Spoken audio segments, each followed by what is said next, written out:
Belinda Balluku është një nga figurat kyçe të Partisë Socialiste. Në të gjitha postet që e ka vënë kryeministri, ajo ka ditur të japë rezultate konkrete dhe jo rastësisht, Rama e ka vënë zëvendësen e tij. Belinda është nënë e 2 fëmijëve, një djali dhe një vajze, që i ka nga martesa me gazetarin Sokol Balla. Djali i ministres është student ekselent dhe vazhdon të ndjekë Universitetin e Londër. Megjithatë, së fundmi duket se Belindës i është prishur qetësia dhe po përjeton momente shumë të vështira.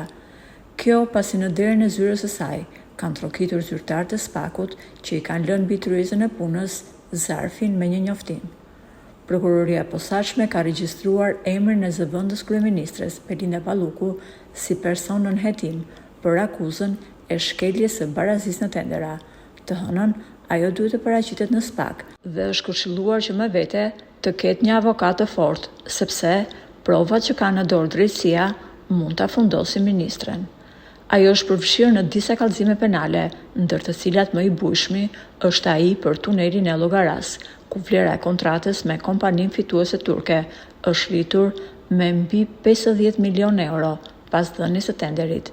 Burime mediatike bëjnë me dije se prokurori i çështjes ka marrë një telefonat urgjente nga kryeministri, ndërkohë që mësohet se brenda SPAK situata është e tensionuar, pasi ka zëra pro dhe kundra Ballukut dhe presioni për tërheqje nga kjo çështje është i madh. Pritet për të parë se çfarë do t'i komunikojë prokurori Belinda Ballukut, por kjo situatë duket se ja ka prishur gjumin ministres së infrastrukturës.